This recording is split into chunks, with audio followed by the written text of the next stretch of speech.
Welcome to the Reality Revolution. I'm your host, Brian Scott, and I'm delighted to return to Ralph Waldo Trine. All 3 episodes we've done so far were taken from the book In Tune with the Infinite. Each chapter is dedicated to a different spirit within the infinite power of all. We've talked about the spirit of infinite power, the spirit of infinite prosperity, the spirit of infinite love. Each chapter was highly motivational, and sorry it took me so long to come back to it. Today, we're going to return to the spirit of infinite wisdom. This chapter is amazing. Wisdom is a key function in our awakening. Coming into alignment with this spirit of wisdom in the magical way that Ralph Waldo Trine explains is highly motivational, incredibly uplifting. This chapter and this book are amazing. Wisdom and interior illumination. This is the spirit of infinite wisdom, and in the degree that we open ourselves to it, does the highest wisdom manifest itself to and through us. We can, in this way, go to the very heart of the universe itself and find the mysteries hidden to the majority of mankind. Hidden to them, though not hidden of themselves. In order for the highest wisdom and insight, we must have absolute confidence in the divine guiding us, but not through the channel of someone else. And why should we go to another for knowledge and wisdom? With God is no respect of persons. Why should we seek these things secondhand? Why should we thus stultify our innate powers? Why should we not go directly to the infinite source itself? If any man lack wisdom, let him ask of God. Before they call, I will answer, and while they are yet speaking, I will hear. When we thus go directly to the infinite source itself, we are no longer slaves to personalities, institutions, or books. We should always keep ourselves open to suggestions of truth from these agencies. We should always regard them as agencies, however, and never as sources. We should never recognize them as masters, but simply as teachers. With Browning, we must recognize the great fact that truth is within ourselves. It takes no rise from outward things. Whatever you may believe, there is an inmost center in us all where truth abides in fullness. There is no more important injunction in all the world, nor one with a deeper interior meaning than to thine own self be true. In other words, be true to your own soul, for it is through your own soul that the voice of God speaks to you. This is the interior guide. This is the light that lighteth every man that cometh into the world. This is conscience. This is intuition. This is the voice of the higher self, the voice of the soul, the voice of God. Thou shalt hear a voice behind thee saying, This is the way, walk ye in it. When Elijah was on the mountain, it was after the various physical commotions and manifestations that he heard the still small voice, the voice of his own soul, through which the infinite God was speaking. If we will but follow this voice of intuition, it will speak ever more clearly and more plainly, until by and by it will be absolute and unerring in its guidance. The great trouble with us is that we do not listen to and do not follow this voice within our own souls. And so we become as a house divided against itself. We are pulled this way and that, and we are never certain of anything. I have a friend who listens so carefully to this inner voice, who in other words always acts so quickly and so fully in accordance with his intuitions, and whose life as a consequence is so absolutely guided by them, that he always does the right thing at the right time and in the right way.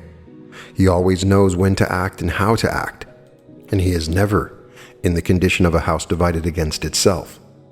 But someone says, may it not be dangerous for us to act always upon our intuitions? Suppose we should have an intuition to do harm to someone.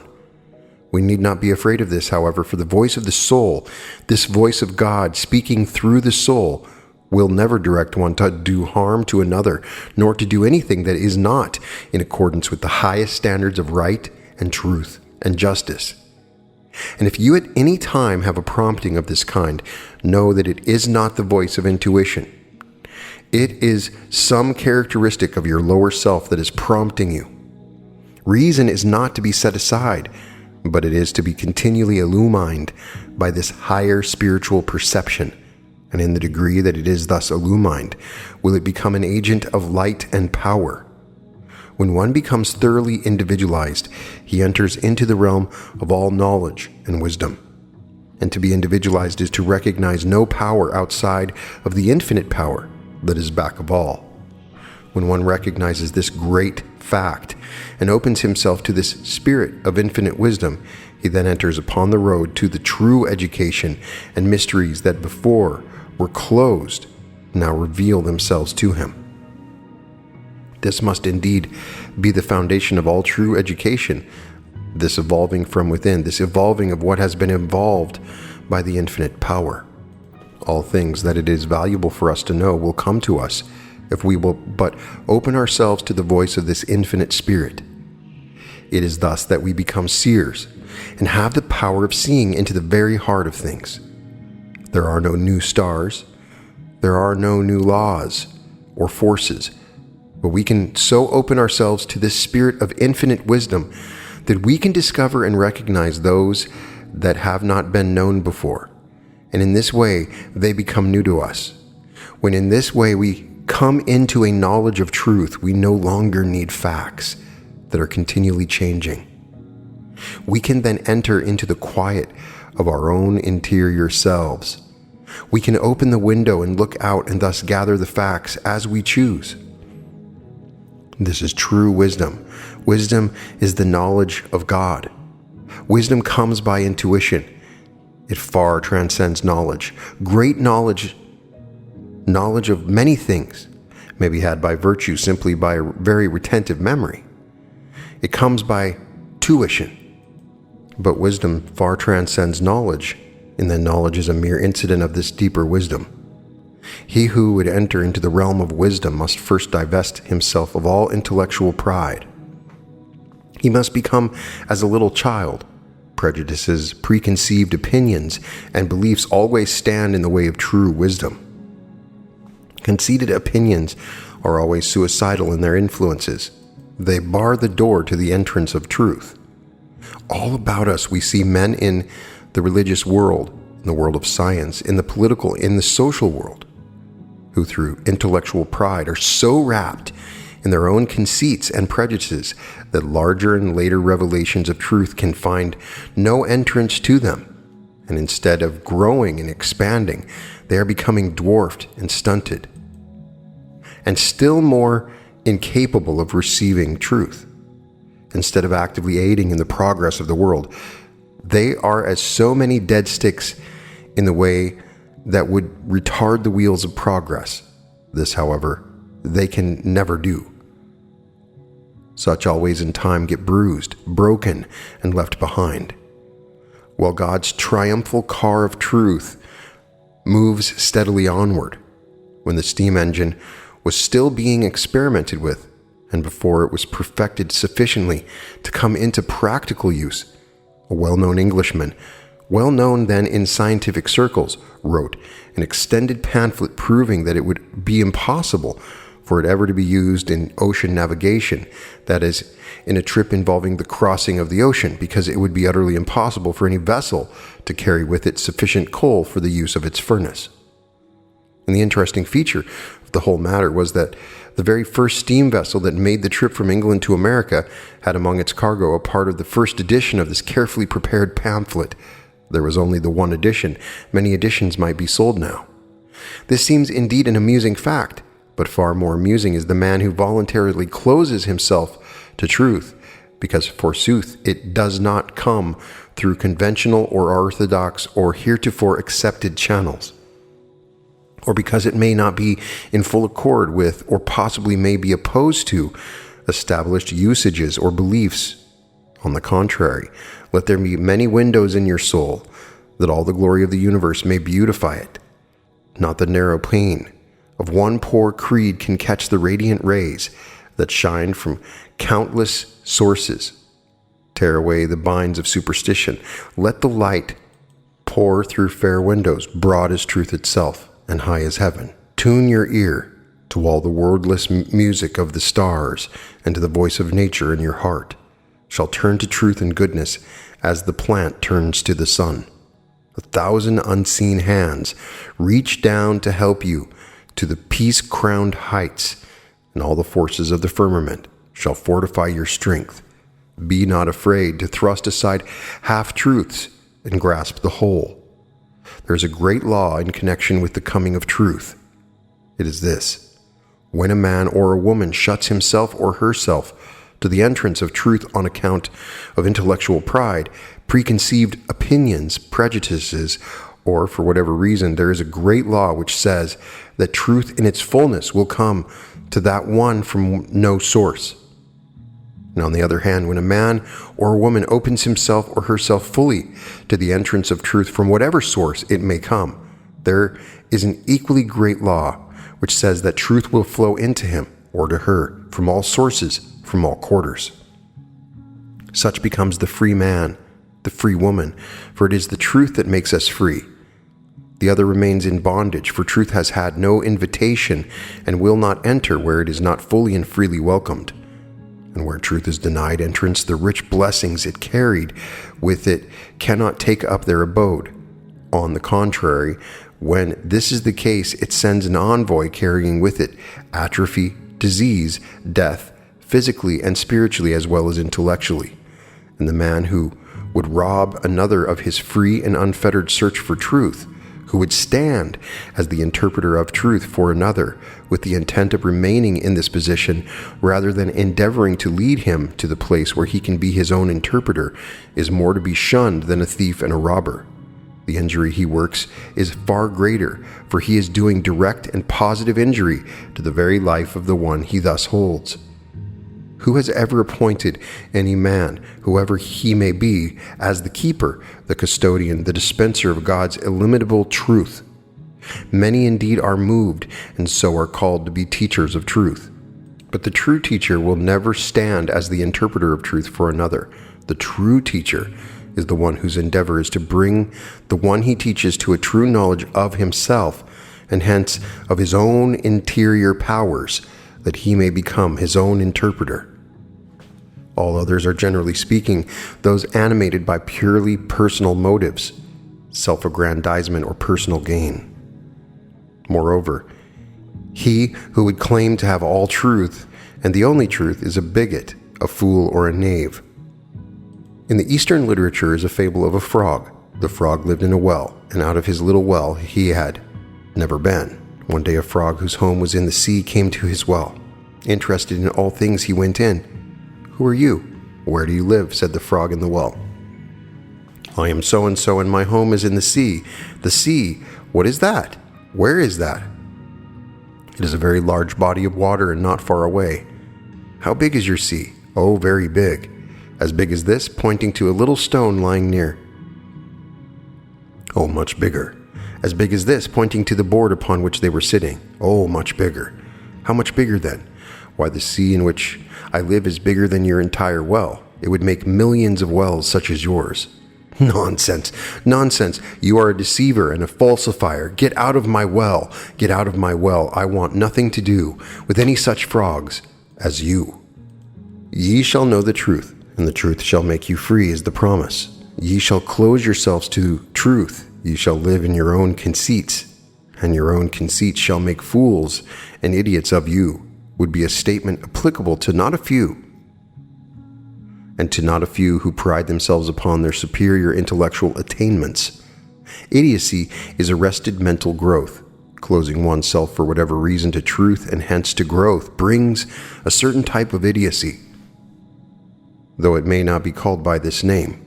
And on the other hand, another type is that arrested growth caused by taking all things for granted without proving them for oneself, merely because they come from a particular person, a particular book, a particular institution.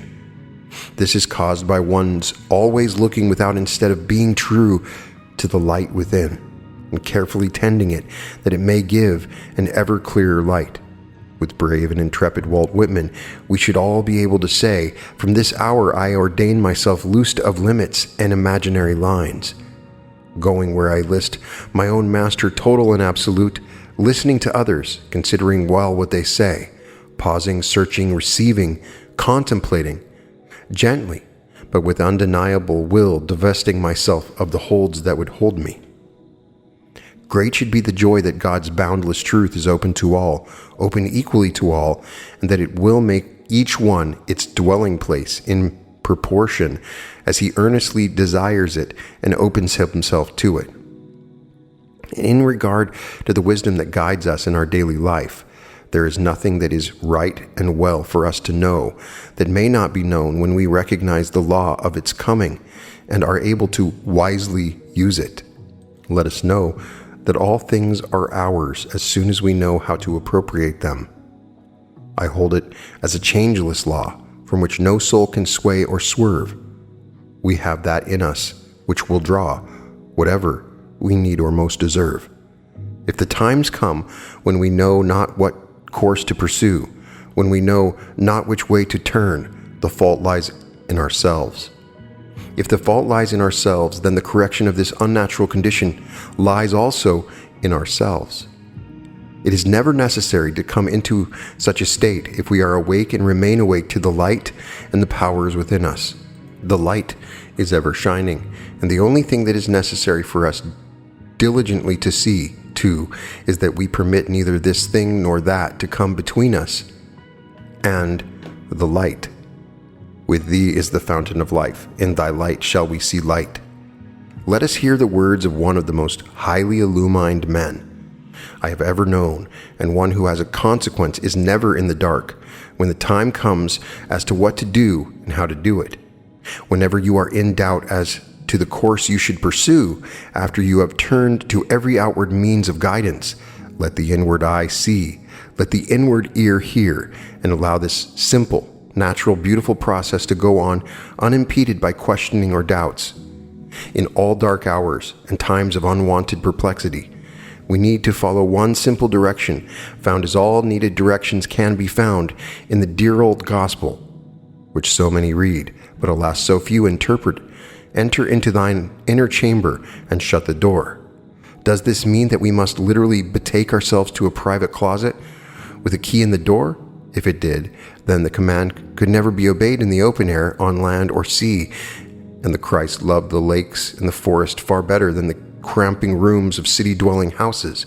Still, his counsels are so wide-reaching that there is no spot on earth and no conceivable situation in which any of us may be placed where we cannot follow them. One of the most intuitive men we ever met had a desk in a city office where several other gentlemen were doing business constantly and often talking loudly.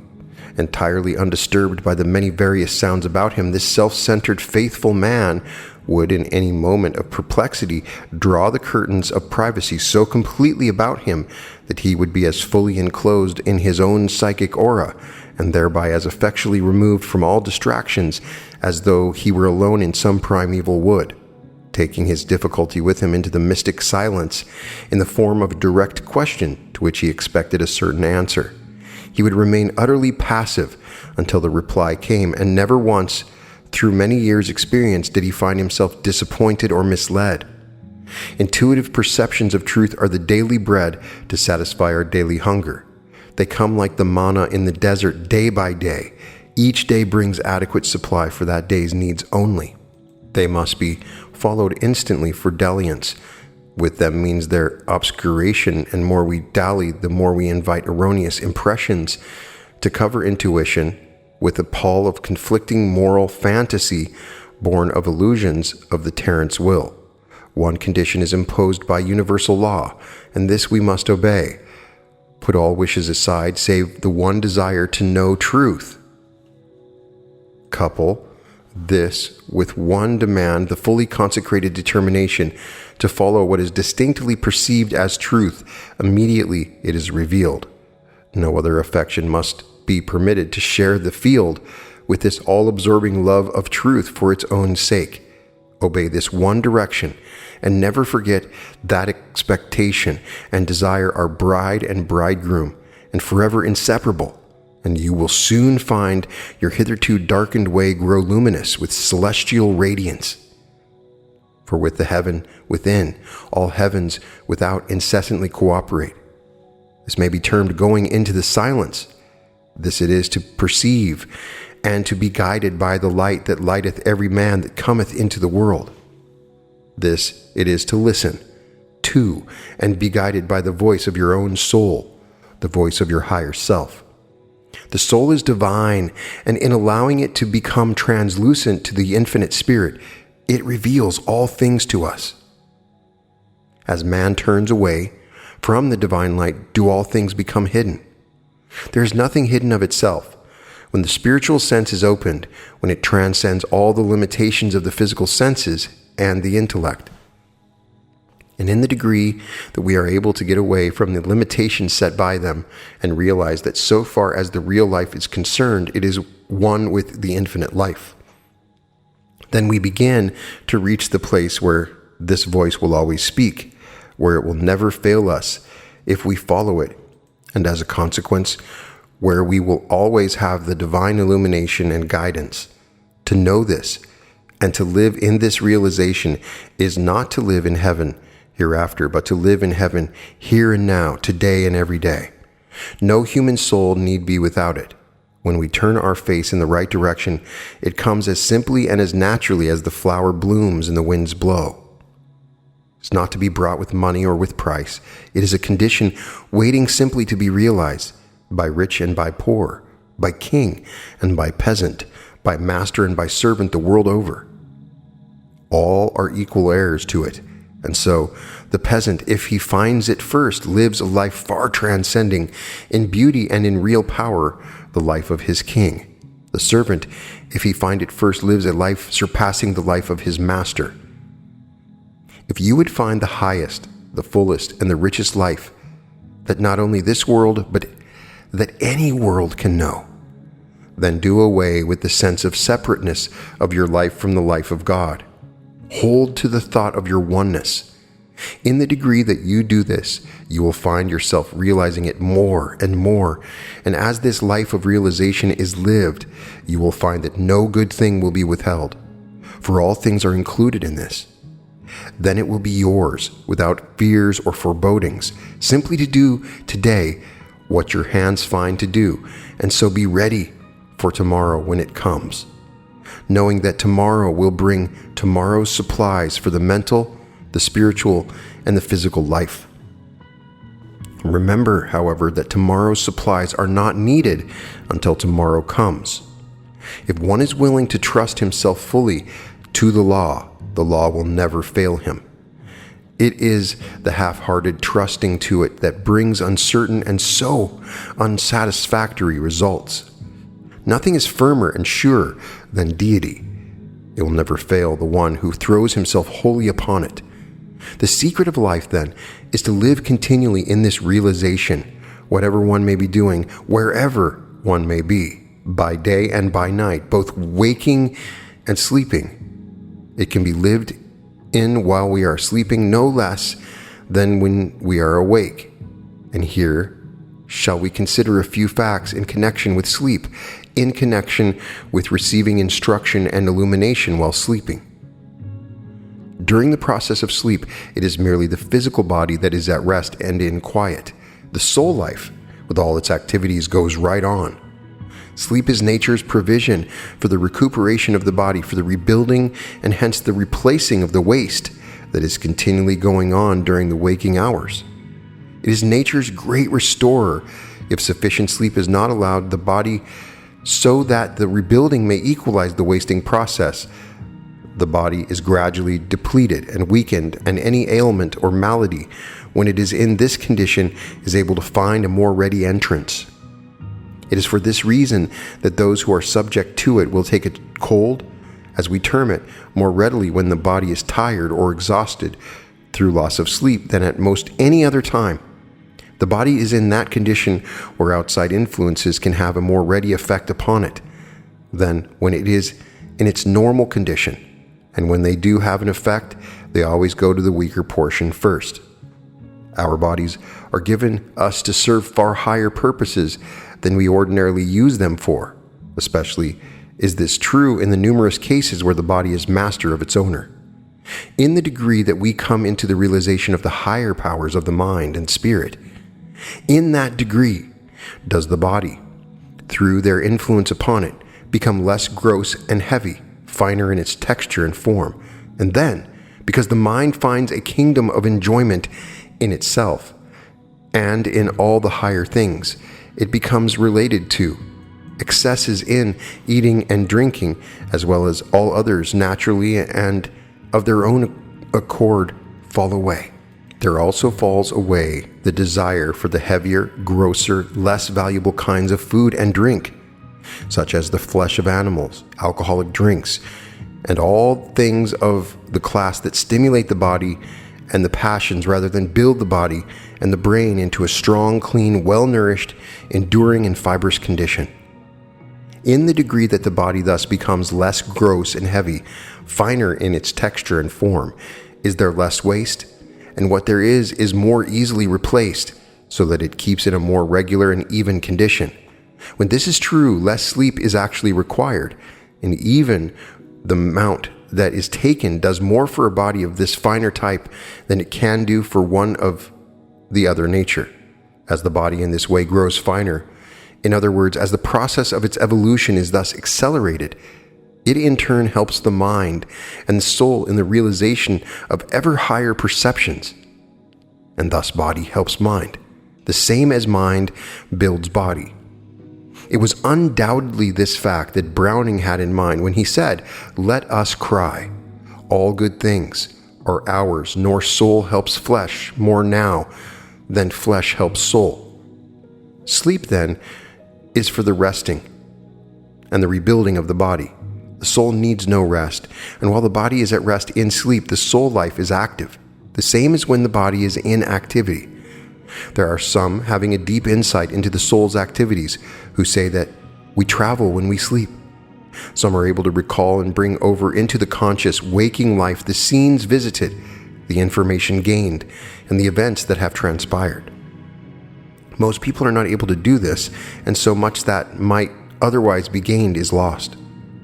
They say, however, that it is in our power in proportion as we understand the laws to go where we will, and to bring over into the conscious waking life all the experiences thus gained.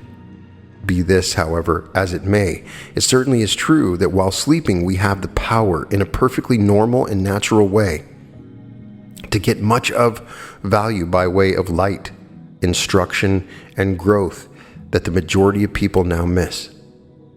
If the soul life, that which relates us to infinite spirit, is always active, even while the body is at rest, why may not the mind so direct conditions as one falls asleep that while the body is at rest, it may continually receive illumination from the soul and bring what it thus receives over into the conscious waking life?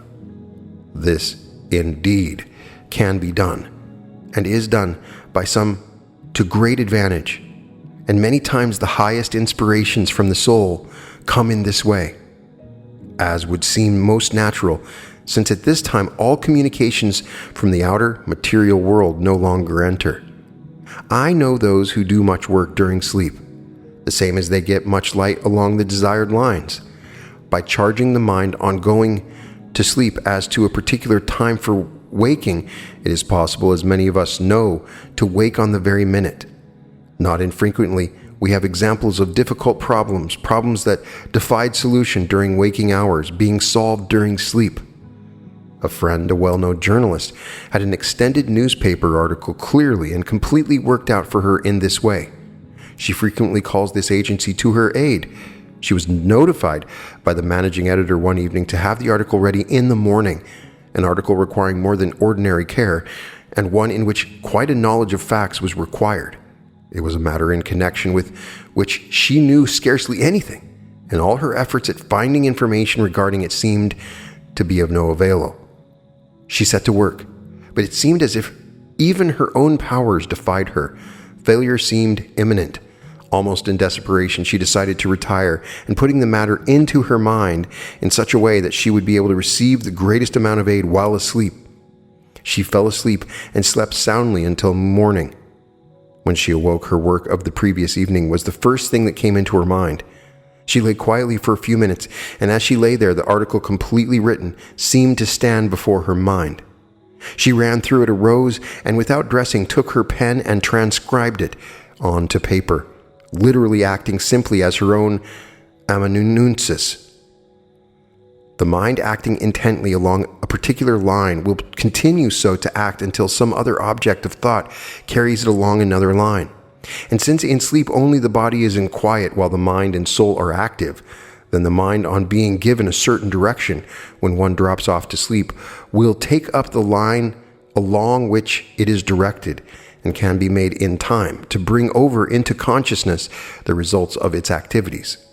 Some will be able very soon to get results of this kind. For some, it will take longer. Quiet and continued effort will increase the faculty. Then, by virtue of the law of the drawing power of the mind, since the mind is always active, we are drawing to us, even while sleeping, influences from the realms kindred to those in which we, in our thoughts, are living before we fall asleep. In this way, we can put ourselves into relation with whatever kinds of influence we choose, and accordingly gain much during the process of sleep. In many ways, the interior faculties are more open and receptive while we are in sleep than while we are awake. Hence, the necessity of exercising even greater care as to the nature of the thoughts that occupy the mind as we enter into sleep, for there can come to us only what we by our own order of thought attract. We have it entirely in our own hands. And for the same reason, this greater degree of receptivity during this period, we are able to understand and use the law to gain much of value more readily in this way than when the physical senses are fully open to the material world about us. Many will find a practice somewhat after the following nature of value. When lighter information is desired along any particular line, light or information you feel it is right and wise for you to have, as, for example, light in regard to an uncertain course of action, then as you retire, first bring your mind into the attitude of peace and goodwill for all. You in this way bring yourself into a harmonious condition and in turn attract to yourself these same peaceful conditions from without. Then, resting in this sense of peace, quietly and calmly send out your earnest desire for the needed light or information. Cast out of your mind all fears or forebodings, lest it not come, for in quietness and in confidence shall be your strength. Take the expectant attitude of mind, firmly believing and expecting that when you awake, the desired results will be with you. Then, on awaking, before any thoughts or activities from the outside world come in to absorb the attention, remain for a little while receptive to the intuitions or the impressions that come. When they come, when they manifest themselves clearly, then act upon them without delay. In the degree that you do this, in that degree will the power of doing it ever more effectively grow. Or if for unselfish purposes you desire to grow and develop any of your faculties or to increase the health and strength of your body, take a corresponding attitude of mind, the form of which will readily suggest itself in accordance with your particular needs or desires. In this way, you will open yourself to, you will connect yourself with, and you will set into operation within yourself the particular order of forces that will make for these results. Don't be afraid to voice your desires. In this way, you set into operation vibratory forces which go out and which make their impress felt somewhere, and which, arousing into activity or uniting with other forces, set about to actualize your desires. No good thing shall be withheld from him who lives in harmony with the higher laws and forces. There are no desires that shall not be satisfied to the one who knows and who wisely uses the powers with which he or she is endowed. Your sleep will be more quiet and peaceful and refreshing, and so your power increased mentally, physically, and spiritually, simply by sending out as you fall asleep thoughts of love and goodwill, thoughts of peace and harmony for all. In this way, you are connecting yourself with all the forces in the universe that make for peace and harmony. A friend who has known the world over through his work along humane lines has told me that many times in the middle of the night he is awakened suddenly, and there comes to his mind as a flash of inspiration a certain plan in connection with his work. And as he lies there quietly and opens himself to it, the methods for its successful carrying out all reveal themselves to him clearly. In this way, many plans are entered upon and brought to a successful culmination that otherwise would never be thought of, plans that seem indeed marvelous to the world at large. He is a man with sensitive organism, his life in thorough harmony with the higher laws and given wholly and unreservedly to the work to which he has dedicated it. Just how and from what source these inspirations come, he does not fully know. Possibly no one does, though each may have his theory. But this we do know, and it is all we need to know now, at least that to the one who lives in harmony with the higher laws of his being and who opens himself to them, they come. Visions and inspirations of the highest order will come in the degree that we make for them the right conditions. One who has studied deeply into the subject in hand has said, to receive education spiritually while the body is resting in sleep is a perfectly normal and orderly experience and would occur definitely and satisfactorily in the lives of all of us if we paid more attention to internally and consequently less to external states with their supposed but unreal necessities. Our thoughts make us what we are here and hereafter, and our thoughts are often busier by night than by day. For when we are asleep to the exterior, we can be wide awake to the interior world. And the unseen world is a substantial place, the conditions of which are entirely regulated by mental and moral attainments. When we are not deriving information through outward avenues of sensation, we are receiving instruction through interior channels of perception. And when this fact is understood for what it's worth, it will become a universal custom for persons to take to sleep with them the special subject on which they most earnestly desire particular instruction. The Pharaoh type of person dreams, and so does his butler and baker. But the Joseph type, which is that of the truly gifted seer, both dreams and interprets. But why had not Pharaoh the power of interpreting his dreams? Why was Joseph the type of the truly gifted seer? Why did he not only dream, but had also the power to interpret both his own dreams and the dreams of others? Simply read the lives of the two. He who runs may read. In all true power it is, after all, living the life that tells. And in proportion as one lives the life, does he not only attain to the highest power and joy for himself, but he also becomes of ever greater service to all the world. One need remain in no hell longer than he himself chooses to, and the moment he chooses not to remain longer, not all the powers in the universe can prevent his leaving it. One can rise to any heaven he himself chooses, and when he chooses so to rise, all the higher powers of the universe combine to help him heavenward.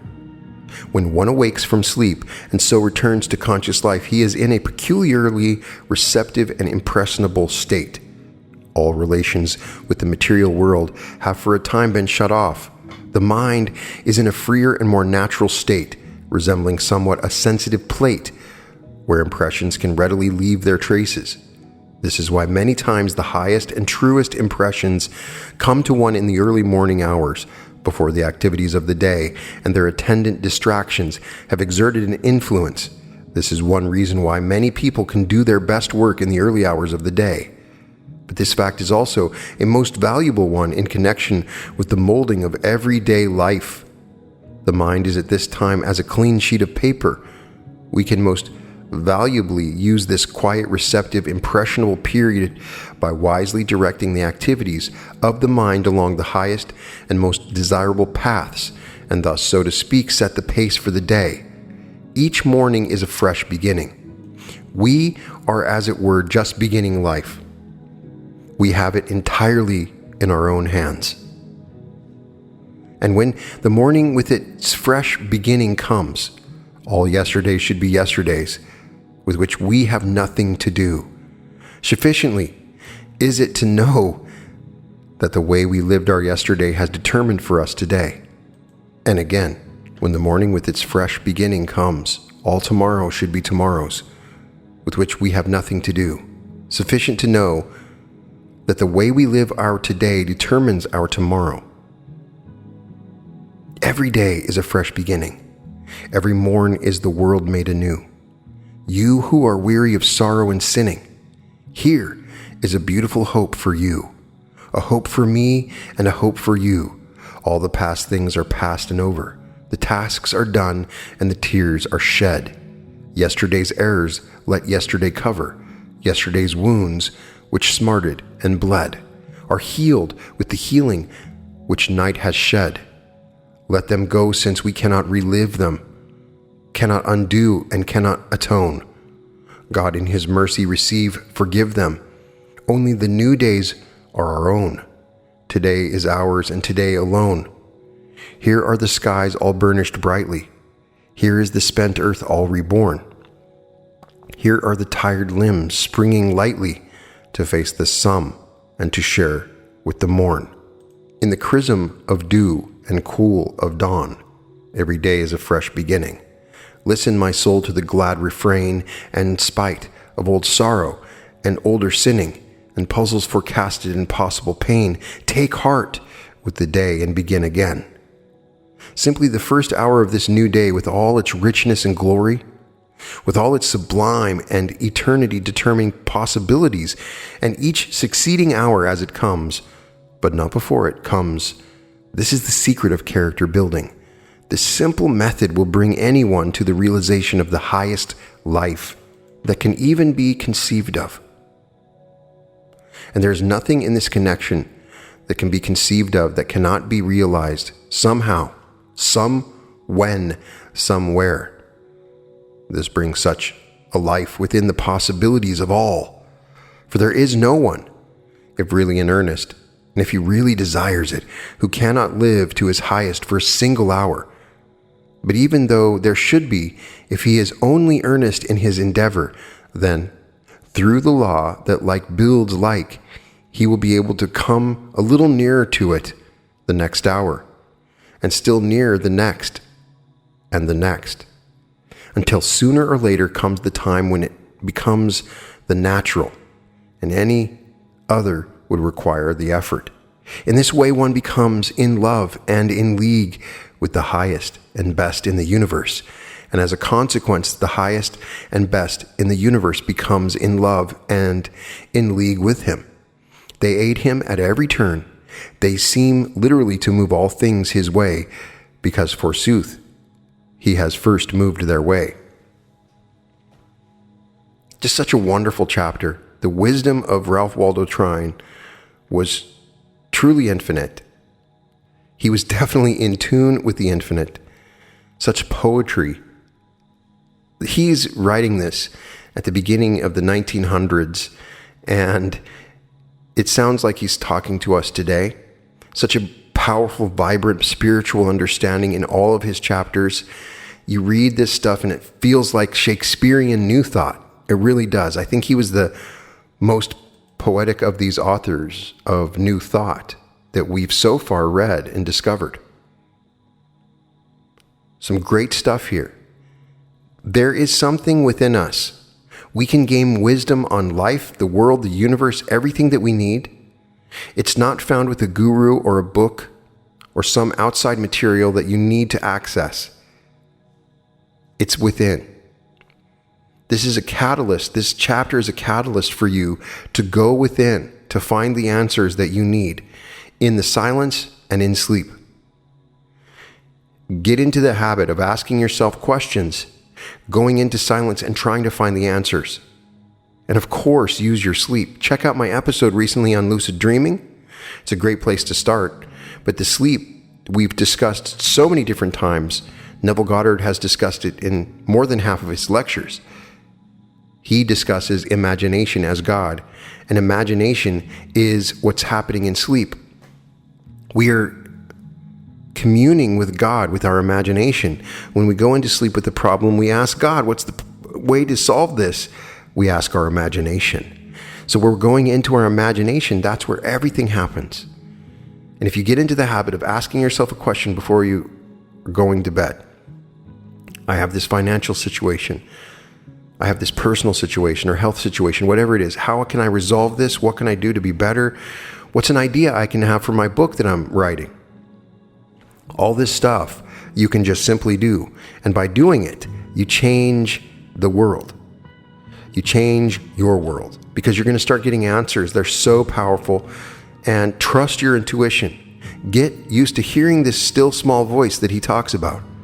This still small voice is the true piece of wisdom within you. A lot of people don't believe in me, and it's one of the reasons I don't like to do coaching, because you start depending on a coach and you lose that small inner voice within you. The only thing a coach should do is get you to discover your own voice. And so you are the creating power, the focal power that is within everything. And you know the truths. All the truths that you need to know or understand are within you. When you look at something and you realize that it doesn't feel right, that it's incorrect, that it's false, it's not based on truth, listen to that voice. It's within your heart.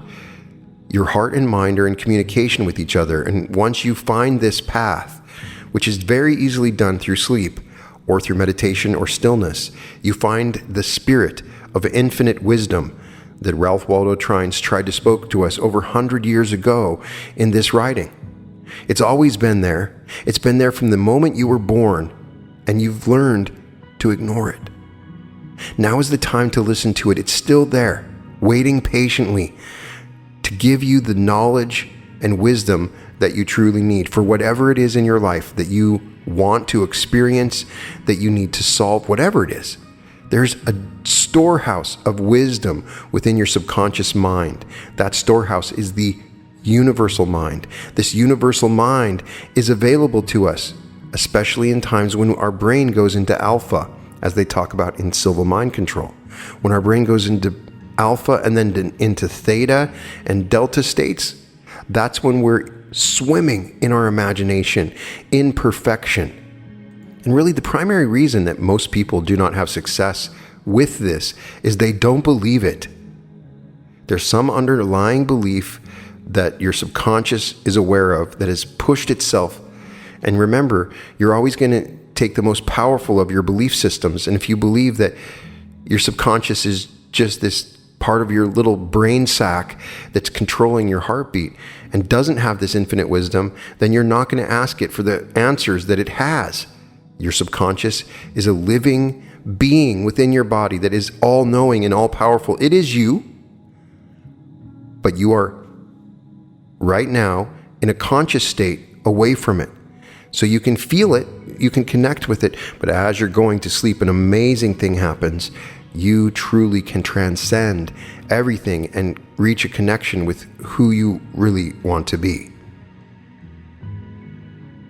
So remember that like attracts like. And if you think thoughts of peace and joy, you're going to bring thoughts to you that are matching with that, because like attracts like. So as you're going to sleep and you're trying to answer the problem, don't focus on the problem. Focus on the solution. Remember, like attracts like when you do this. It's very important.